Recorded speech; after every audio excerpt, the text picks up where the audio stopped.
Ghanshyam Dhuliya, Gurugram teachers training college, Chak 5 Shri Vijaynagar के इस YouTube channel में आप सबका स्वागत करता हूं। आज हम बीएड सेकेंड ईयर जेंडर विद्यालय एवं समाज जो कि हमारा 5वां पेपर रहेगा, इसके अंतर्गत आज का जो हमारा टॉपिक है वह है जेंडर की अवधारणा क्या है। इससे पिछले वीडियो में हमने जेंडर विद्यालय एवं समाज इसके पाठ्यक्रम के बारे में जानकारी प्राप्त की थी। इसका पाठ्यक्रम जो कि 5 इकाइयों में विभक्त था, जिनमें कि अलग अलग टॉपिक्स दिए गए हैं। इसका अध्ययन छात्रों को करना है। इसकी जानकारी आपको वीडियो नंबर 1 में दे दी गई है। आज हम इसका टॉपिक फर्स्ट शुरू करने जा रहे हैं। जेंडर की अवधारणा क्या है, जेंडर और लिंग में मुख्यतः क्या अंतर पाया जाता है। तो आइए देखते हैं जेंडर की अवधारणा। तो अंग्रेजी भाषा में 2 शब्द हैं।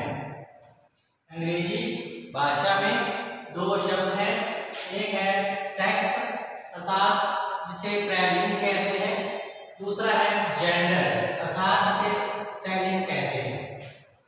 सेक्स, प्रेलिंग और जेंडर अर्थात सेलिंग कहा जाता है। जबकि हिंदी में इनके लिए एक ही शब्द चलता है।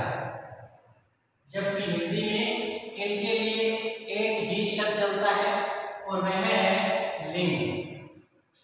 तो इस प्रकार अंग्रेजी भाषा में 2 शब्द हैं, सेक्स, प्रेलिंग और जेंडर अर्थात सेलिंग। जबकि हिंदी में इनके लिए एक ही शब्द प्रयोग किया जाता है और वो है लिंग। प्रेलिंग अर्थात सेक्स। प्रेलिंग का जो संबंध है जैविक या शारीरिक है।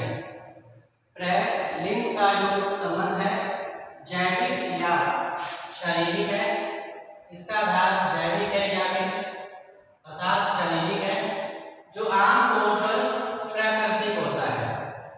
प्रेलिंग का संबंध जैविक या शारीरिक होता है, जो आमतौर पर प्राकृतिक होता है।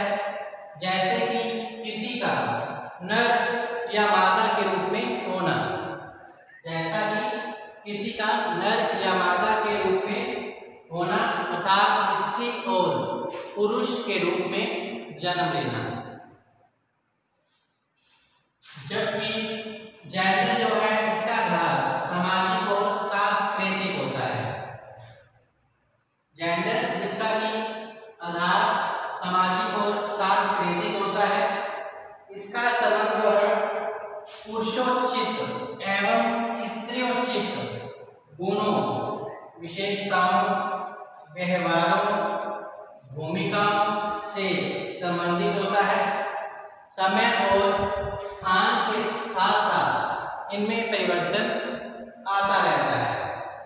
इस प्रकार प्रेलिंग का संबंध जैविक या शारीरिक है, जो आमतौर पर प्राकृतिक होता है। जैसे कि किसी का नर या मादा के रूप में पैदा होना अर्थात स्त्री या पुरुष के रूप में जन्म लेना।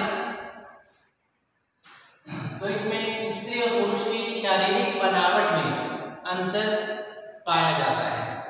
तो लिंग का निर्धारण इस प्रकार से किया जाता है कि वह स्त्री है या फिर पुरुष है। इस प्रकार किसी का नर या मादा के रूप में होना प्रेलिंग कहलाता है। जबकि जेंडर जो है सामाजिक व सांस्कृतिक इसका आधार होता है। जेंडर जिसका आधार सामाजिक व सांस्कृतिक है, इसका जो संबंध है पुरुषोचित व स्त्रियोचित गुणों, विशेषताओं, व्यवहार, भूमिकाओं से होता है। जैसे कि स्त्रियां तो कोमल स्वभाव की होती हैं, इन्हें महत्वपूर्ण निर्णय करने का अधिकार नहीं होना चाहिए। इनका कार्य घर गृहस्थी संभालने, बच्चों को संभालने का कार्य होना चाहिए। इन्हें सदैव पुरुषों के अधीन रहकर कार्य करने चाहिए। शिक्षा का अधिकार इन्हें नहीं मिलना चाहिए।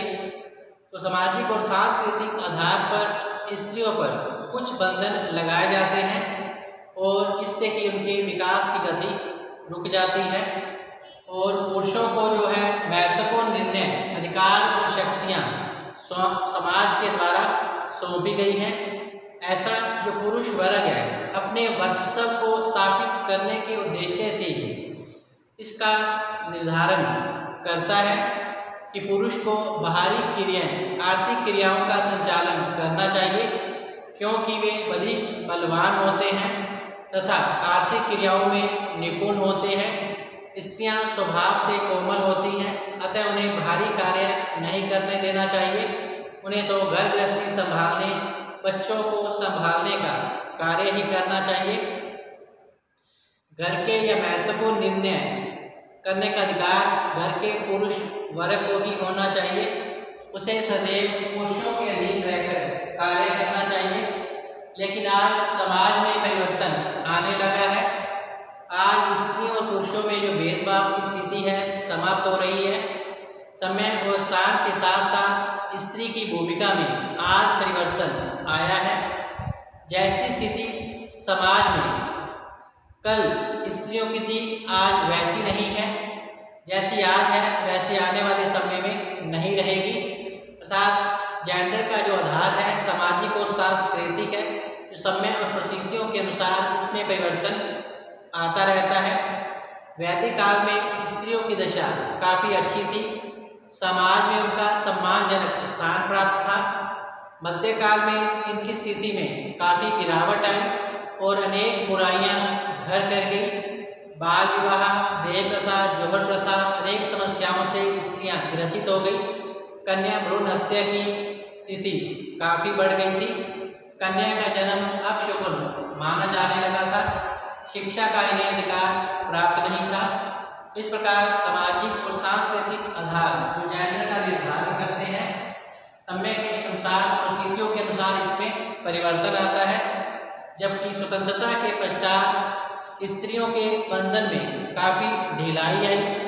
आज स्त्रियां पढ़ लिख कर पुरुषों के साथ कंधे से कंधा मिलाकर वो चलने लगी हैं। आज स्त्रियों को पुरुषों के समान अधिकार प्राप्त है, क्योंकि आज की जो स्त्री है अपने अधिकारों के प्रति जागरूक हो चुकी है।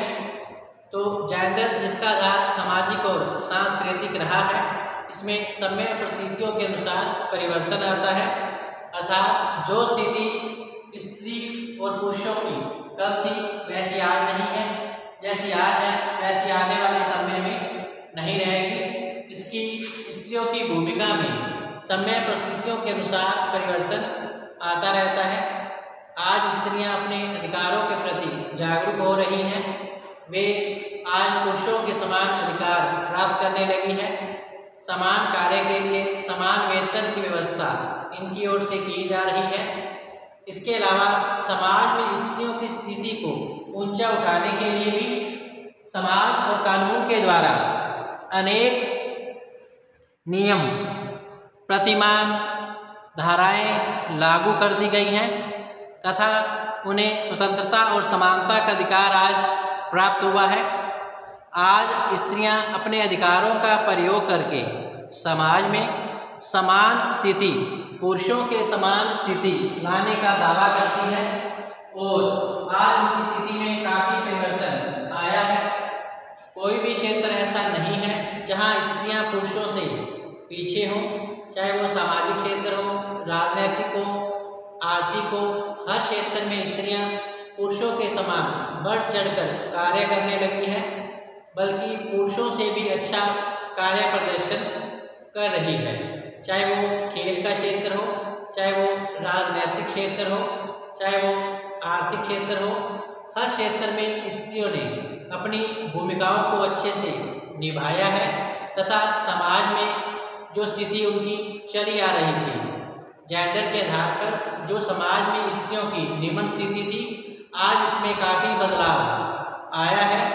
समाज भी आज इस बात को समझने लगा है कि जब तक स्त्री पुरुषों को समान अधिकार नहीं दिए जाएंगे, तब तक समाज में विकास की स्थिति उत्पन्न नहीं हो सकती है।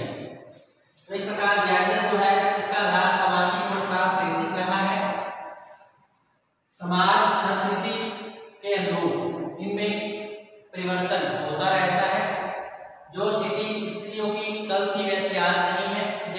है वैसी कल नहीं रहेगी, अर्थात इसमें परिवर्तन आता रहता है।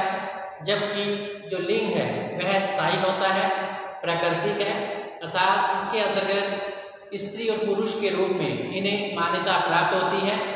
कुछ शारीरिक विशेषताएं ऐसी हैं पुरुषों की स्त्रियों की अलग अलग प्रकार से पाई जाती हैं, जैसा कि स्त्रियां माँ बन सकती हैं, बच्चे को जन्म दे सकती हैं।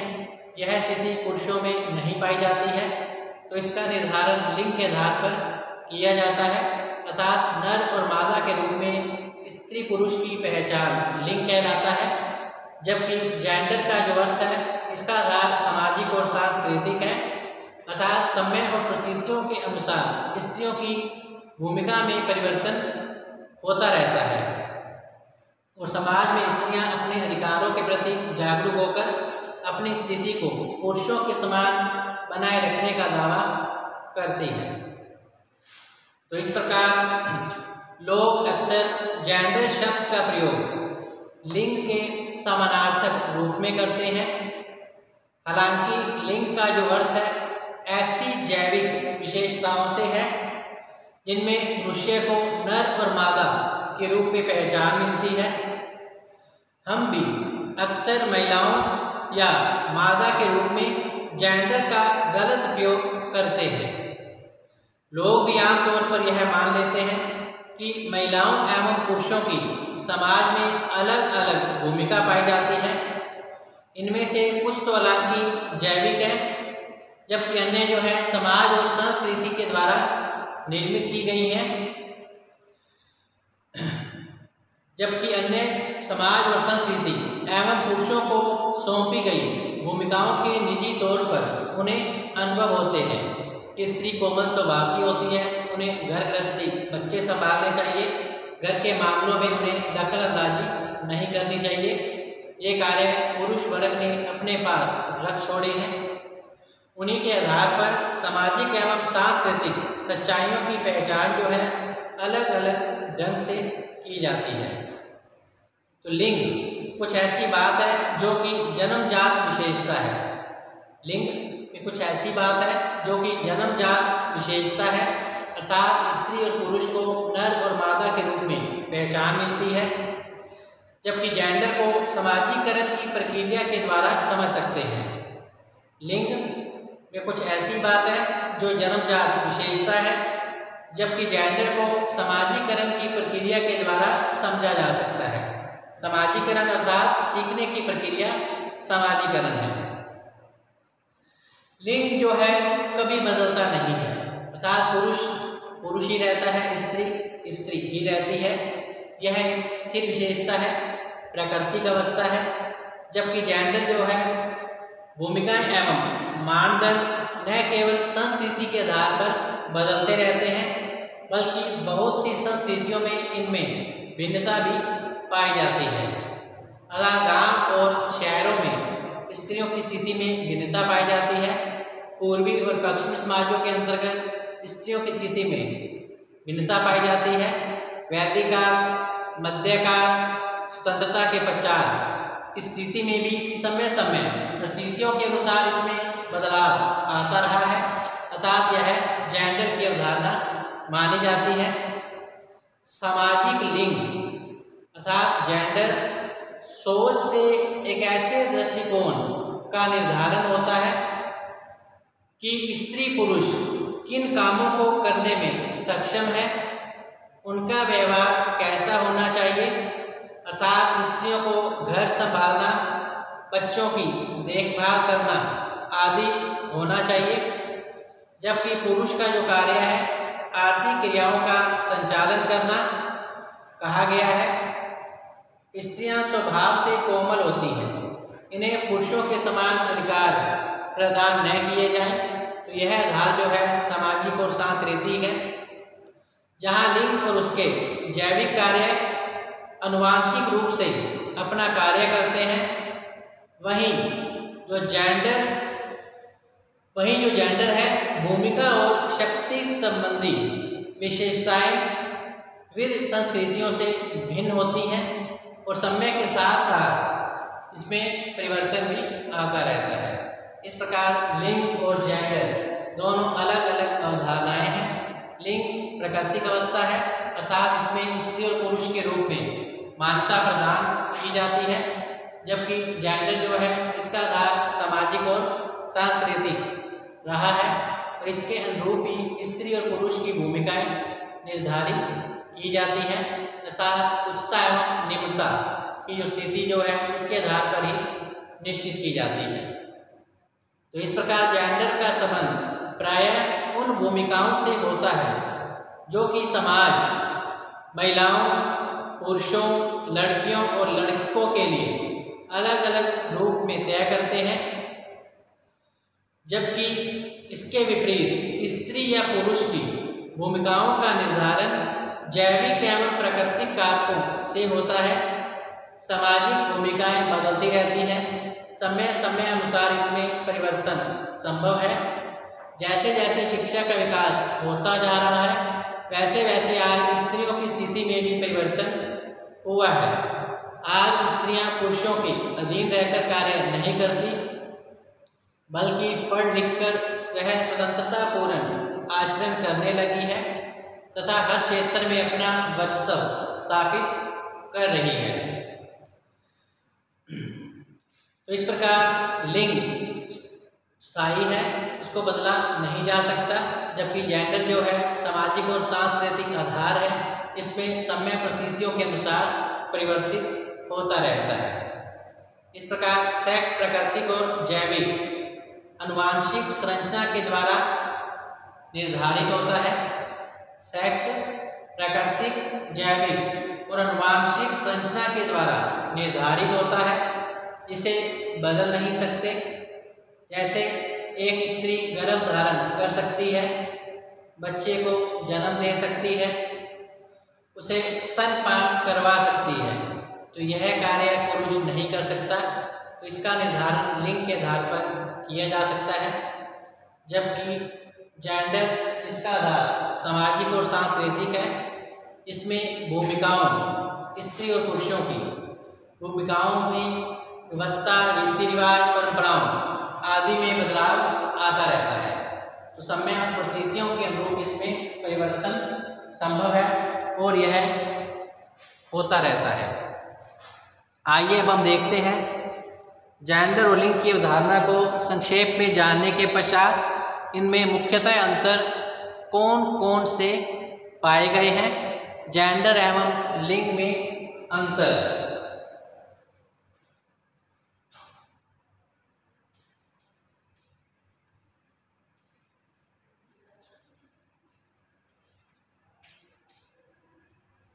जेंडर एवं लिंग में अंतर।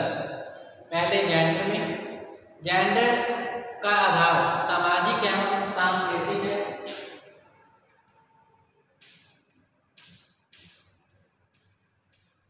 जेंडर का आधार सामाजिक एवं सांस्कृतिक है।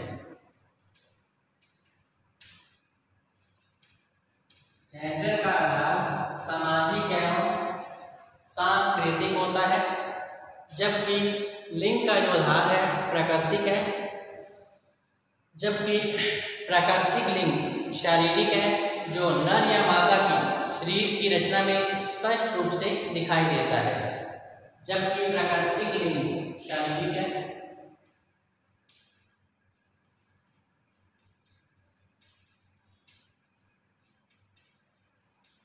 जबकि प्राकृतिक लिंग शारीरिक है।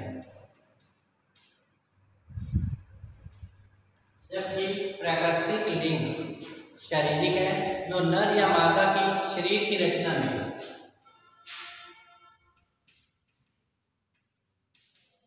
नर या मादा की शरीर की रचना में नर या मादा की शरीर की रचना में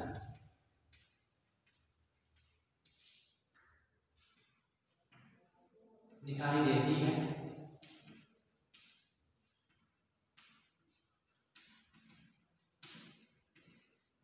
जबकि लिंग क्या है? प्राकृतिक लिंग शारीरिक है, जो नर या मादा की शरीर की रचना में दिखाई देती है। नंबर 2 पर है इसका जेंडर का संबंध स्त्रियोचित या पुरुषोचित व्यवहार या कार्य की भूमिका से है। इसका संबंध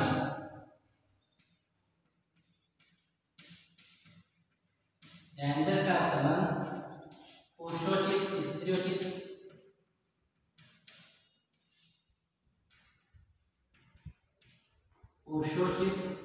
स्त्रियोचित कार्य व्यवहार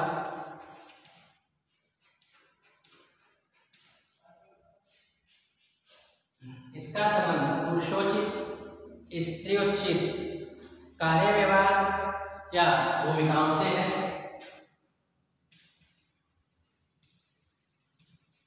कार्य व्यवहार या भूमिकाओं से है।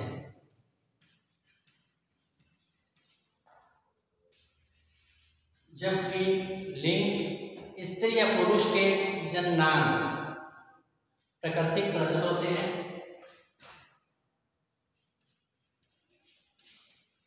स्त्री या पुरुष के जननांग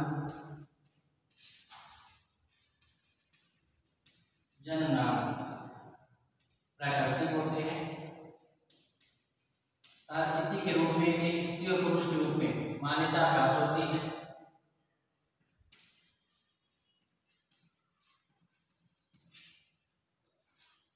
तीसरा नंबर है जेंडर मानवकृत है।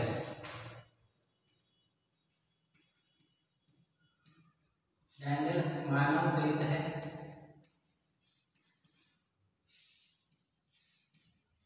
जेंडर मानवकृत है जबकि लिंग प्राकृतिक है और स्थायी है।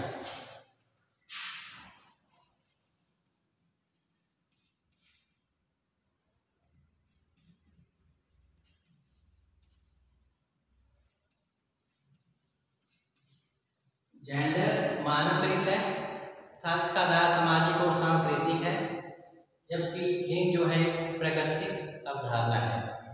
जेंडर मानव द्वारा कृत एक अवधारणा है तथा पुरुष ने अपने वर्चस्व को स्थापित करने के उद्देश्य से ही अपनी भूमिकाओं को श्रेष्ठ माना और स्त्रियों को निम्न माना और उन्हें महत्वपूर्ण अधिकार और निर्णय करने का अधिकार नहीं दिया।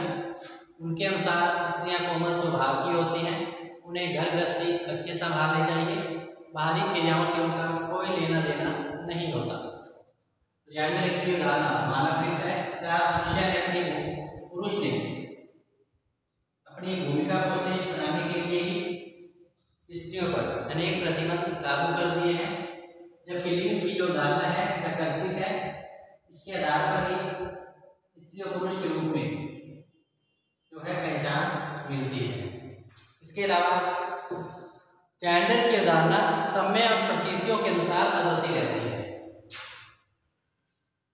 जेंडर की अवधारणा परिस्थितियों एवं समय के अनुसार बदलती रहती है।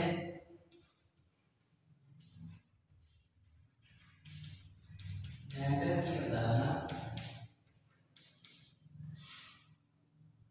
परिस्थितियों एवं समय के अनुसार बदलती रहती है।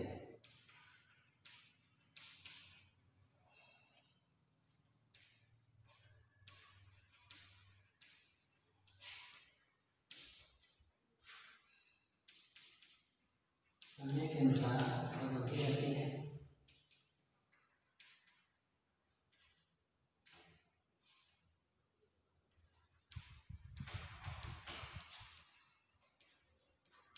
जबकि प्राकृतिक लिंग को बदला नहीं जा सकता। जबकि प्राकृतिक लिंग को बदला नहीं जा सकता।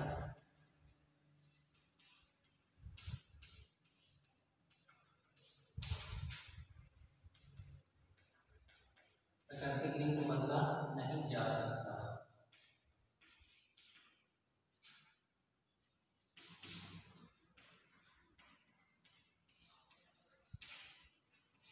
इस प्रकार जेंडर एवं लिंग में निम्न आधार पर अंतर पाया जाता है कि जेंडर का आधार सामाजिक और सांस्कृतिक है, जबकि लिंग का जो आधार है प्राकृतिक है। दूसरा अंतर जेंडर का संबंध जो है पुरुषोचित और स्त्रीचित कार्य व्यवहार भूमिकाओं से है, जबकि लिंग के अंतर्गत स्त्री या पुरुष के जो जन्मनाम होते हैं प्राकृतिक होते हैं। इसी प्रकार जेंडर एक मानव कृत अवधारणा है, जबकि लिंग जो है एक प्राकृतिक अवधारणा है, जबकि लिंग एक प्राकृतिक अवधारणा है। इसी प्रकार 4 नंबर, जेंडर की अवधारणा परिस्थितियों एवं समय के अनुसार बदलती रहती है। जेंडर की अवधारणा परिस्थितियों एवं समय के अनुसार बदलती रहती है, जबकि प्राकृतिक लिंग को बदला नहीं जा सकता। तो इस प्रकार आज जेंडर का अर्थ और जेंडर और लिंग में अंतर की जानकारी हमने प्राप्त की। कल हम फिर से हाजिर होंगे इसी टॉपिक के साथ। तब तक आप घर पे रहें, सुरक्षित रहें, पढ़ते रहें। धन्यवाद।